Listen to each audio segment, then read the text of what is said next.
தாவீது பெற்ற 3 அபிஷேகம் என்ற தலைப்பில் தான் தேவனுடைய வார்த்தையை தியானிக்க போகிறோம். தாவீது பெற்ற 3 அபிஷேகம். ஆனா தாவீது 3 முறை அபிஷேகிக்கப்பட்டார். ஒவ்வொரு அபிஷேகத்திலும் ஒவ்வொரு ஆசீர்வாதம் வந்துச்சு. முதல் அபிஷேகத்துல ஒரு ஆசீர்வாதம், 2வது அபிஷேகத்துல ஒரு ஆசீர்வாதம், 3வது ஒரு அபிஷேகத்துல ஆசீர்வாதம். சொல்லுங்க. முதல் அபிஷேகத்துல ஒரு ஆசீர்வாதம், 2வது அபிஷேகத்துல ஒரு ஆசீர்வாதம், 3வது அபிஷேகத்துல ஒரு ஆசீர்வாதம். தைல குப்பையில அதை நிரப்பப்பட்டு அந்த எண்ணெயை தலையில ஊற்றுவாங்க. அதுதான் அபிஷேகம். எப்பெல்லாம் தாவீது இந்த அபிஷேகத்தை பெற்றாரோ அப்ப எல்லாம் அவருடைய வாழ்க்கையில ஒரு உயர்வு வந்துச்சு. என்ன வந்துச்சுங்க? நீங்க உங்க லைஃப்ல உயரணும்னு சொன்னா உலகம் என்ன வேணும்னு சொல்லும். நீ வாழ்க்கையில உயர வேண்டும், வாழ்க்கையில ஒரு உயர்வான இடத்திலே அமர வேண்டும், நல்ல நீ ஒரு வேலையிலே அமர வேண்டும், நல்ல பணம் சேர்க்க வேண்டும், நல்ல ஒரு பெரிய ஆளா வேணும்னு சொன்னா இந்த உலகம் உனக்கு என்ன வேணும்னு சொல்லும். படிப்பு இருந்தாதான் ஒரு மனிதன் ஒரு உயர்வானதுதான். ஞானம் வேணும், அறிவு வேணும், எல்லாமே சொல்றாங்க. படிப்பு இருந்தாதான் ஒரு மனிதன் உயர முடியும்னு இந்த உலகம் சொல்லுகிறது. ஆனா வேதம் என்ன சொல்லுது? பைபிள் என்ன சொல்லுது? அதுல ஒண்ணு தாழ்மையை குறித்து பார்த்தோம். நம்ம ஒரு மனிதன் உயர வேண்டுமானால் அந்த மனிதனுக்கு என்ன வேண்டும் என்று வேதம் சொல்லுகிறது என்று சொல்லி தான் நாம் பார்க்க போகிறோம். ஆண்டவர் மனுஷன் பார்க்கிற பிரகாரமா நம்மளை பார்க்க மாட்டாரு. மனுஷன் பார்வை வேற, அவர் பார்க்கிற பார்வை வேற. மனிதன் நீ படிச்சிருக்கியா? எத்தனை டிகிரி முடிச்சிருக்கிற? எவ்வளவு எக்ஸ்பீரியன்ஸ் இருக்கு? நீ என்ன மதத்துல இருக்கிற? நீ என்ன ஜாதியில இருக்கிற? எல்லாமே கேட்பாங்க, எல்லாத்தையும் பார்க்கிறான். ஆனா தேவன் ஒரு மனிதனை உயர்த்துவதற்கு என்ன பார்க்கிறாரு? அவர் எதை கேட்கிறாரு? தாவீது கிட்ட நம்ம பார்க்க போறது என்னன்னா, தாவீது 3 நிலைகளிலே உயர்த்தப்பட்டார். தாவீது எத்தனை நிலைகளிலே உயர்த்தப்பட்டார்? 3 நிலைகள். முதலாவது தாவீதுக்கு கிடைத்த ஆசீர்வாதம், 2வது தாவீதுக்கு கிடைத்த ஆசீர்வாதம், 3வது தாவீதுக்கு கிடைத்த ஆசீர்வாதம். இந்த 3 ஆசீர்வாதங்களும் தாவீதுக்கு எப்படி கிடைத்தது? தாவீதுக்கு கிடைத்த இந்த 3 ஆசீர்வாதங்களும் எப்படிப்பட்டது? கவனிக்கிறீங்களா? கவனிக்கலையா? தாவீதுக்கு 3 விதத்துல ஆசீர்வாதம் வந்துச்சு. ஆண்டவர் அந்த ஆசீர்வாதத்தை எப்படி கொடுத்தார்? இன்னைக்கு உங்களுக்கு படிச்சிருக்கீங்களா படிக்கல அது தேவையில்லை. வயசாயிடுச்சா வயசாவலியான்னு ஆண்டவர் பார்க்க மாட்டாரு. நீ படிச்சிருக்கிறியா படிக்கலையான்னு பார்க்க மாட்டாரு. நீ நல்ல வேலையில இருக்கிறியா இல்ல கூலி வேலையில இருக்கிறியான்னு பார்க்க மாட்டாரு. நீ என்ன மதம் என்ன ஜாதின்னு பார்க்க மாட்டாரு. ஆண்டவர் உன்னை பார்த்து ஆசீர்வதிக்க வேண்டுமானால் நீ அபிஷேகம் பெற்றிருக்கிறாயா? எதை பார்க்கிறார் ஆண்டவர்? இந்த அபிஷேகம் தான் உன்னை உயர்த்தும். நீ பெற்றுக்கொள்ள போகிற, நீ பெற்றுக்கொண்ட இந்த அபிஷேகம் தான் உன்னை உயர்த்தி வைக்கவே தவிர வைத்து இந்த இடத்துல நான் பேசிக்கிட்டு இருக்கிறேன்னா நான் நிறைய படிச்சிருக்கிறேன்னா? நான் படிக்கவே இல்லை. இந்த இடத்துல நிக்க வச்சு பேச வைக்கிறது எதுனா நான் பெற்ற அந்த அபிஷேகம் தான். நான் பெற்ற இன்னைக்கு நீங்க எது மேல முக்கியத்துவத்தை கொடுக்கணும் தெரியுமா? அபிஷேகத்துக்கு தான் நீங்க முக்கியத்துவம் கொடுக்கணும். நீங்க அபிஷேகம் பெற்றா போதும், உயர்வு தானால வந்துடும். என்ன பெற்றா? அபிஷேகம் பெற்றா என்ன உண்டாகும்? உயர்வு தானா வரும். இன்னைக்கு இந்த செய்தியினுடைய தலைப்பு என்ன தெரியுமா?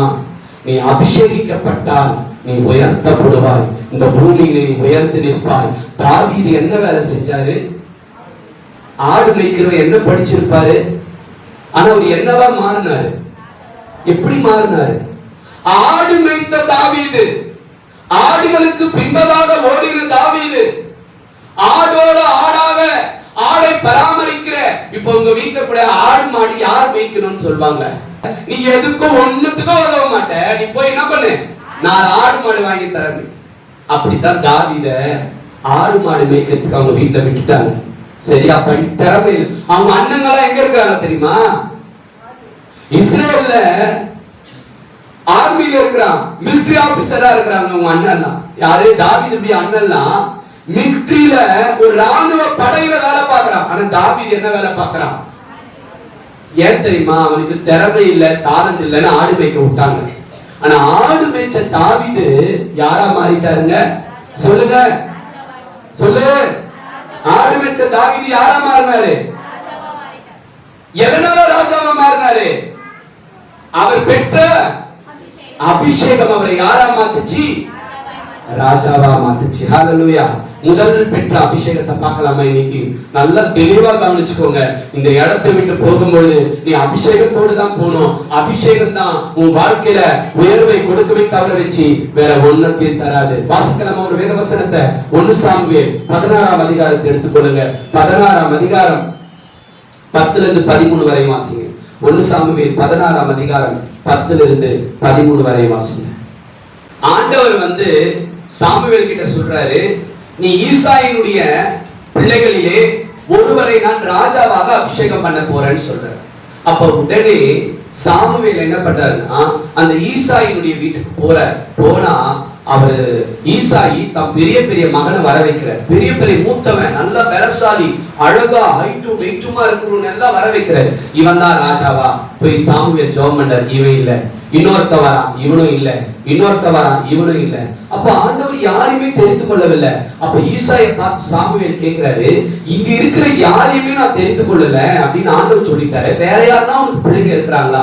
அவங்க அப்பா பாருங்க எப்படிப்பட்ட ஆளா இருக்கிறாரு. பிள்ளைங்கன்னா மொத்த பேரை என்ன செய்யணும்? அவர் மனுஷன் மாதிரி பார்த்தாரு. ஆண்டவர் ஹைட்டும் வெயிட்டும் அறிவாளியும் தான் ராஜாவான்னு தேர்ந்தெடுப்பாருன்னு. ஆனா அவர் அதெல்லாம் பார்க்கல, எல்லாரும் ரிஜெக்ட் பண்ணிட்டாரு. அப்போ சாமுவேல் திரும்பி கேட்கிறாரு ஈசாய் கிட்ட, வேற யாருன்னா பிள்ளைங்க இருக்கிறாங்களா? இருக்கான், ஒரு பையன் இருக்கான், கடைசி பையன், இளைய பையன், சின்ன பையன். எங்க இருக்கான்? அவன் ஆடு மேய்ச்சிட்டு இருக்கான். எங்க இருக்கிறான்? ஆடு மேய்ச்சிட்டு இருக்கான். அவனை வர சொல்லுங்க அப்படின்ட்டு உடனே ஆள் வீட்டு அனுப்பி தாவீத வர வச்சாச்சு. வர வச்ச உடனே இப்ப சாமுவேல் தீர்க்கதரிசி ஜெபிக்கிறார். ஜெபிச்ச உடனே ஆண்டவர் சொல்றாரு, இவனைத்தான் நான் தெரிந்து கொண்டிருக்கேன், இவனைத்தான் நான் ராஜாவா மாத்த போறேன், இவனுக்கு என்ன செய்ய அபிஷேகத்தை கொடுன்னு சொல்றாரு. உடனே தைல கொம்பை எடுத்து அவன் தலையில அந்த எண்ணெயை ஊற்றி ராஜாவை அபிஷேகம் பண்ணிட்டார். முதல் அபிஷேகம் இந்த இடத்துல தாவீது பெற்ற முதல் அபிஷேகம். இந்த இவ்வளவு நாள் வரையும் ஆடுகள் பின்னாடி ஓடினதானே அந்த தாவீது இந்த அபிஷேகத்தை பெற்றவுடனே அவர் வாழ்க்கையில ஒரு மாற்றம் உருவாகும். அபிஷேகம் பெற்றாலுமே உங்க வாழ்க்கையில ஒரு மாற்றம் வரும். நிறைய பேருடைய வாழ்க்கை மாறவே இல்லை, இன்னும் சுபாவம் மாறல, குணம் மாறல, செயல்கள் மாறல, ஆவிக்குரிய மாற்றமும் வரல, மாம்ச மாற்றமும் வரல. ஏன் வரல அப்படின்னா இன்னும் நீ அபிஷேகத்தை பெறல, உன் வாயில இன்னும் அந்நிய பாஷை வரல, நீ இன்னும் ஆவியில பலன் அடையல, அதனாலதான் மாற்றமே வரல.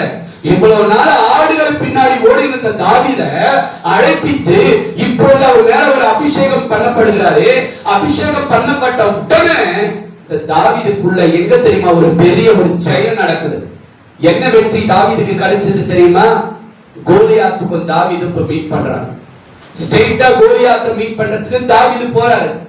இவ்வளவு நாள் வரைக்கும் போல முதல் அபிஷேகத்தை பெற்ற உடனே தாவீது முதல் அபிஷேகத்தை பெற்ற உடனே யாரை சந்திக்க போறாரு சொல்லுங்க? பிசாசு சந்திக்க போறாரு, கோலியாத்து சந்திக்க போறாரு, போராட்டத்தை சந்திக்க போறாரு, பிரச்சனையை சந்திக்க போறாரு. இன்னைக்கு அப்படித்தான் தேவனுடைய அபிஷேகத்தை, பரலோகத்தினுடைய அபிஷேகத்தை நீ பெற்றா நீ தைரியமா போராடுவ. கடன் பிரச்சனையோட போராடுவ, வியாதியோடு போராடுவ. இல்ல இன்னைக்கு நம்ம எல்லாரும் பயந்து போய் நிக்கிற துன்பத்தை பார்த்து, வியாதியை பார்த்து பயந்து போய் நிக்கிறோம், போராட்டத்தை பார்த்து பயந்து போய் நிக்கிறோம், கடன் பிரச்சனையை பார்த்து பயந்து போய் நிக்கிறோம், பிசாசை பார்த்து பயந்து போய் நிக்கிறோம். ஏன் இந்த பயம் வருது? ஐயோ என்னால ஜெயிக்க முடியலையே, இந்த பாவத்தை ஜெயிக்க முடியலையே, இந்த கடனை ஜெயிக்க முடியலையே, இந்த வருமானத்தை ஜெயிக்க முடியலையே. ஏன் என்னால ஜெயிக்க முடியல? அபிஷேகம் பெறல. நீ இன்னும் ஒரு அல்லேலூயா சொல்லுங்க. அபிஷேகம் பெற்றவங்க முன்னாடி எதுவுமே நிற்க முடியாது. தாவீது அபிஷேகம் பெற்ற உடனே யாரை சந்திக்க போறாரு? அது தெரியுமா உங்களுக்கு? கோலியாத்துக்கு அது தெரியுமா தெரியாதா? தெரியும்ல உங்க எல்லாருக்குமே. அதை நான் சொல்லணும்னு அவசியம் இல்லை, டைம் ஆயிடும். அப்போ இந்த கோலியாத்தை சந்திக்க போறாரு. அந்த இடத்துல ஒரு பெரிய ஜெயம் கிடைக்குது தாவீதுக்கு, பெரிய ஜெயம். இஸ்ரவேல் ராணுவ படைய பயந்து நடுங்குது கோலியாத்தை பார்த்து. பெரிய ராட்சத பிறவி, பெரிய மனுஷன், ஹைட் வெயிட் பயங்கரமான ஆளு. எங்க ஒரு ஆர்மியே பயப்படுது. இந்த கோலியாத் ஒருத்தருக்கு யாருமே போய் நிக்கல.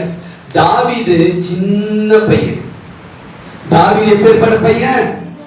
ஆனா அவனுக்குள்ள இருக்கிற அபிஷேகம் பல மடங்கு பெருசு, கோலியாத்தை விட பெருசு. ஹல்லேலூயா.